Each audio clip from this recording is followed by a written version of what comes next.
So we are going to continue with the frame format. Okay. So the next one is, so these are the subfields what we are going to use in the case of frame format for the network layer.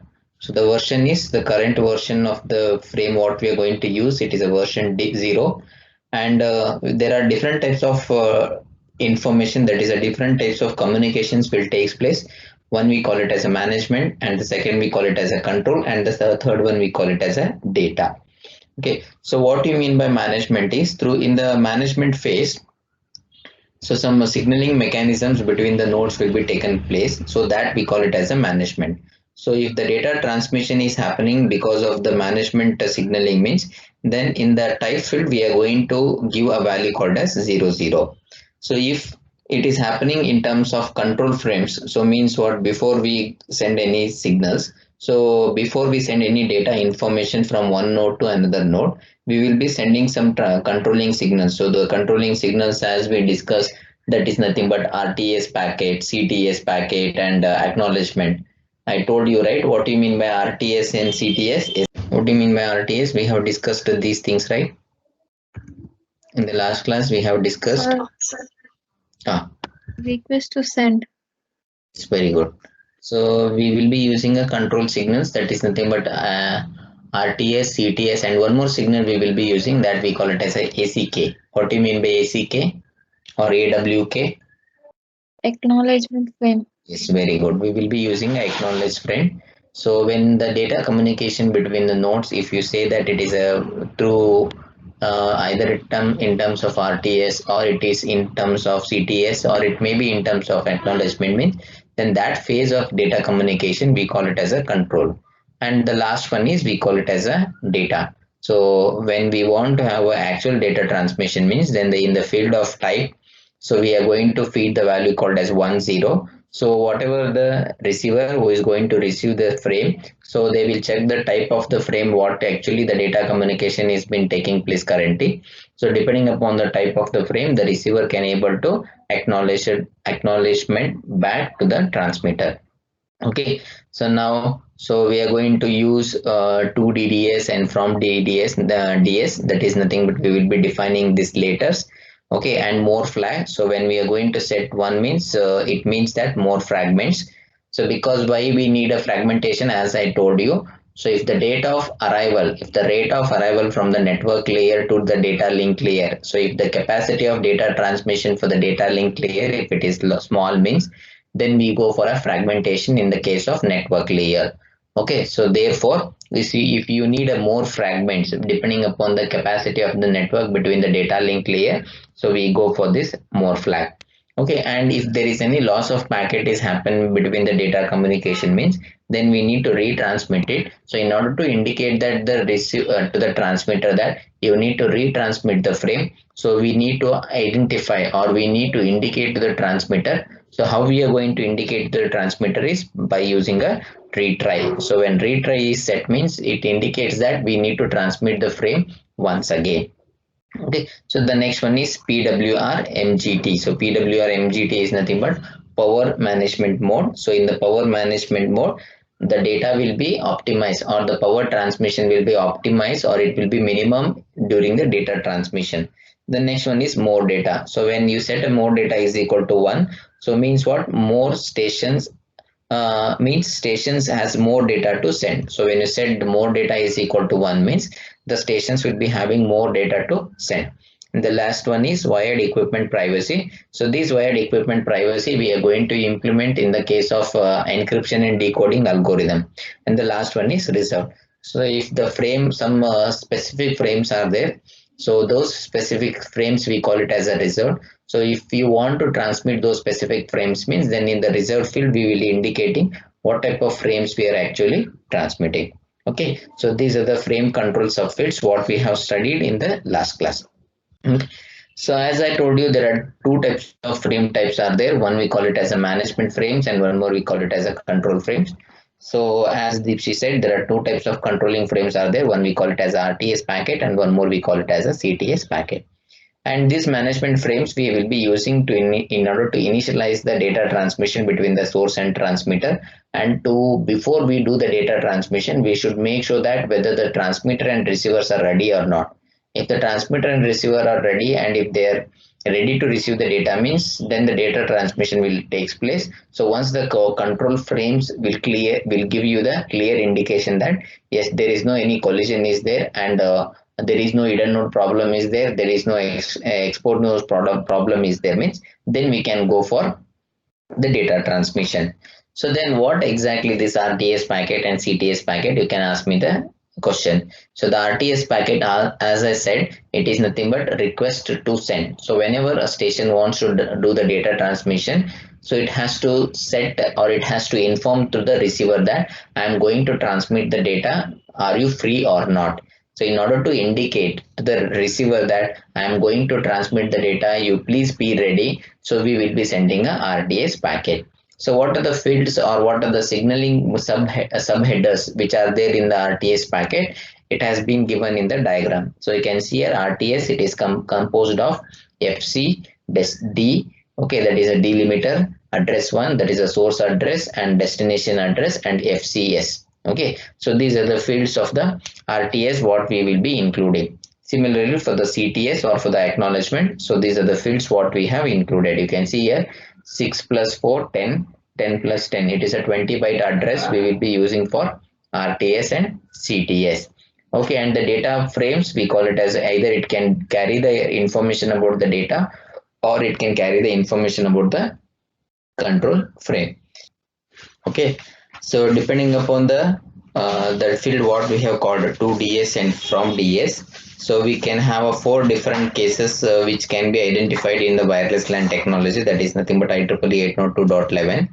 So you can see here when 2DS is equal to 0 and from DS is equal to 0, we say that the address 1 is a destination address and the address 2 we call it as a source address, and the type of the address means whether it is a extended BDD or whether it is a basic service set, so that id will be identified, and the fourth address we will be not used. Okay, so in the case of the first case when ds is equal to 0 and from ds is equal to 0. So the second case is when ds 2ds is equal to 0 and from ds is equal to 1, that is nothing but in 0 1 condition. So the address 1 will become a destination address, and the second address we call it as a sending IP address, and the third one address we call it as a source address. So it indicates that the data communication will take place through the use of AP only, that is nothing but access point.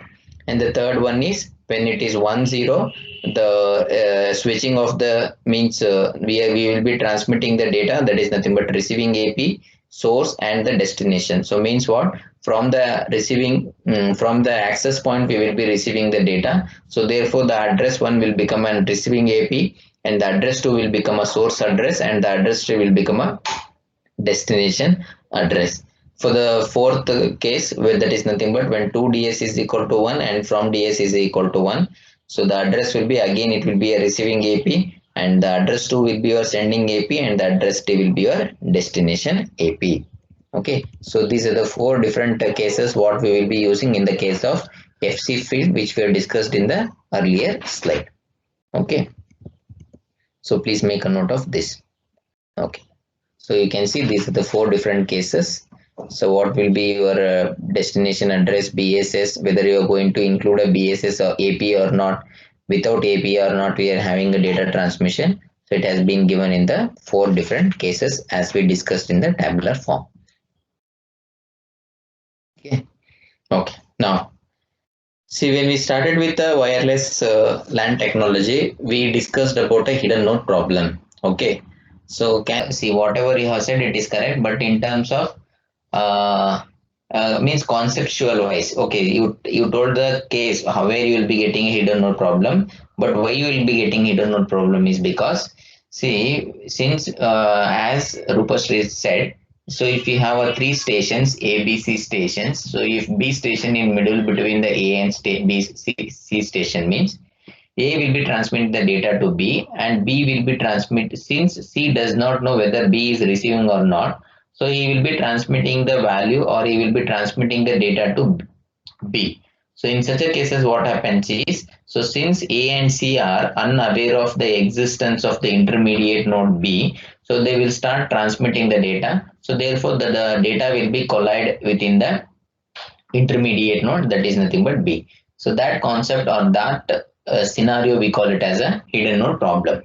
So the second one we call it as a exposed terminal problem or a exposed node problem. So you can see in the exposed node problem what is the scenario it is happening is, so we have considered four stations, that is nothing but A, B, C, D stations we have considered. So in this ABC station, so you can see the B wants to transmit the data to A. So therefore, he has sent the request, that is nothing but RTS packet he has sent. At the same time, R has sent the data to C. At the same time, that is A send the data to C, means he wants to send the data transmission to C. So therefore, what it is doing, A is transmitting a RTS packet to C. Okay, so now you can see here the A has transmitted the RTS packet to B and C. So C is got an acknowledgement to B saying that, okay, you can clear, I am ready to receive the data, you can send me the data.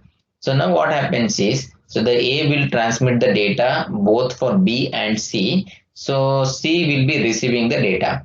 But if C wants to transmit the data to D, it is not possible. Why? Because he has received a RTS packet and it is receiving the data, and he has notified or it has been updated in the nav vector of the C that since I have received a RTS packet, I may be under the collision stage with I, or I may be in provision with the data transmission with the station A, so I should keep quiet. Since C, if we C station transmit the data to D station means, then there is no any data collision will takes place. Why? Because A and D are very far apart. Even though A and D are very far apart, but Ravi since yes, yes sir, Ravi yes sir. ಇದು ಯಾವ module ಮಾಡ್ತಾ ಇದ್ದೀರಾ? So model number 3 ಮಾಡ್ತಾ ಇದೀವಿ sir. ಅದು CO3 ಬರುತ್ತಾ?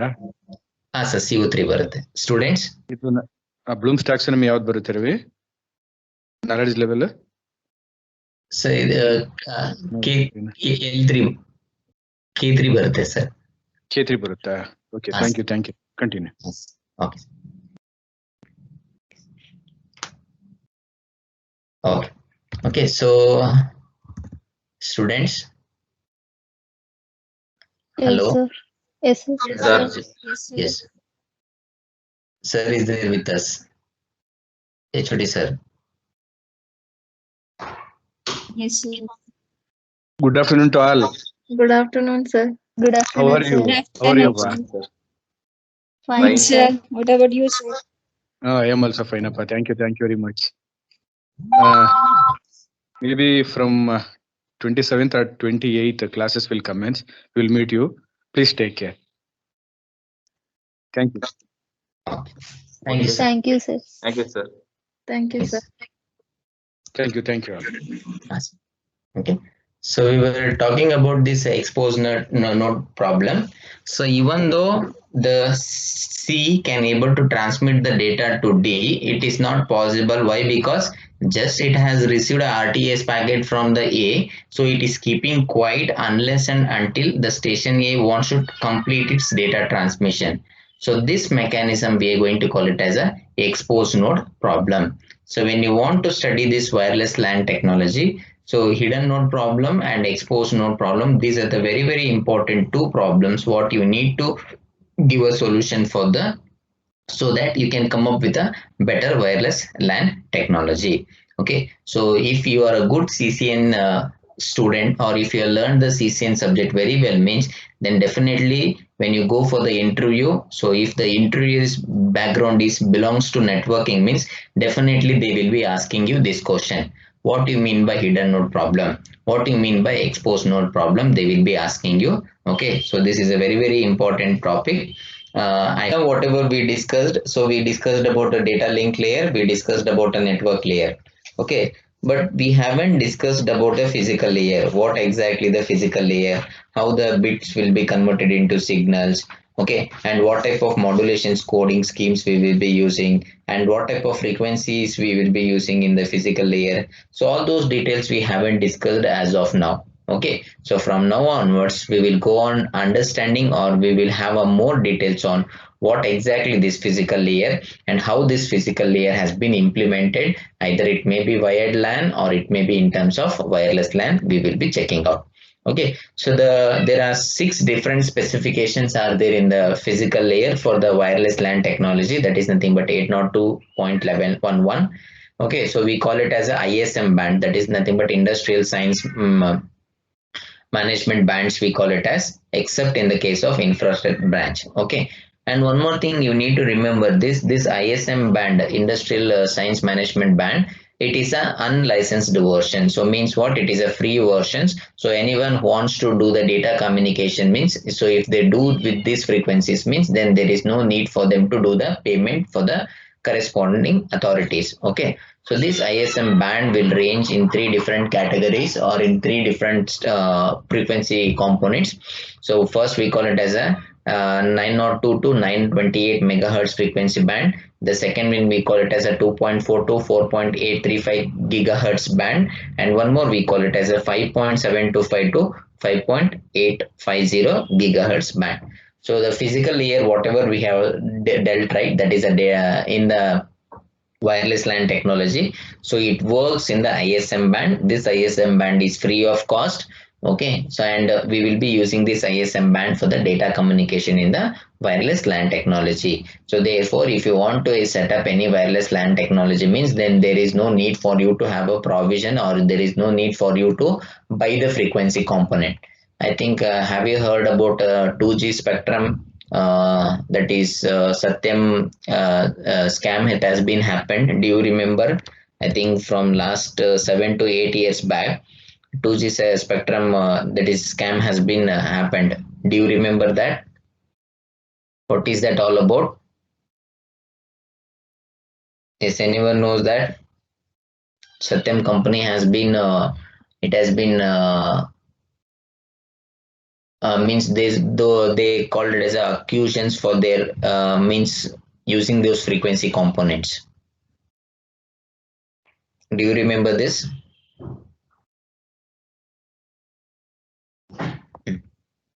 So there, what happens is, when you want to do the data communication from any particular frequencies means, so however you want to have a frequency component, you cannot generate. Okay, so for each frequency band, so there is a specific community is there. So if you want to access that particular frequency band means, then you need to pay for them. But whereas in the case of ISM band, it is a free of cost band. So you can make use of this free of cost band in order to have a data communication. Okay, especially in the case of ISM band, we will be using a 2.4 gigahertz. So your Bluetooth technology and your one more is there, which one? Zigbee technology. Both the technology will work a free frequency band, that is nothing but a 2.4 gigahertz. Okay, so in the physical layer, so when you want to implement a wireless LAN technology, so we will be using these frequency bands. Okay, so now you can see here, so what are the different techniques we will be using for the accessing method in the different wireless LAN technology. It has been listed in this tabular column. So for the 802, for the general cases, so you can see for 802.11a, we will be using a OSM band, and the band ranges has been given here, and the modulation type we will be using a pulse code modulation scheme you are using, or else we can use a quadrature amplitude multiplexing we can use. Okay, so the range of, or the rate of data transmission we can expect from 802.11a, that is nothing but from 6 to 54 Mbps. The second one is 802.11b, the spread spectrum we will be using, that is nothing but DSSS mechanism we will be using, and the frequency band what we have used is 2.4 to 4.835 gigahertz we have used, and the modulation type of scheme we will be using a PSK modulation type we will be using. Okay, and the range of data transmission with the use of 802.11b is 5.5 to 11. For the third one is 802.11g, we will be using the OFDM frequency band, and the modulation scheme we will be using a different modulation scheme we will be using. Either we go for FSK or we go for PSK, or we can go for the QAM. So therefore it has been given as a different, and the rate you can see how much a enhanced version is there we can expect in the IEEE 802.11g. So the data rates is corresponds to 22 Mbps to 54 Mbps. And the last one is IEEE 802.11n. So the technique what we will be using is orthogonal frequency division multiplexing we will be using, and the band of frequency what we have used is 5.725 to 5.835 gigahertz. Okay, so the modulation scheme we will be using a different one, and the rate we can expect up to 60 Mbps. Okay, so you can see as the frequency of operation it increases, the data rate also increases, obviously, because more frequency component means, or the higher the frequency component,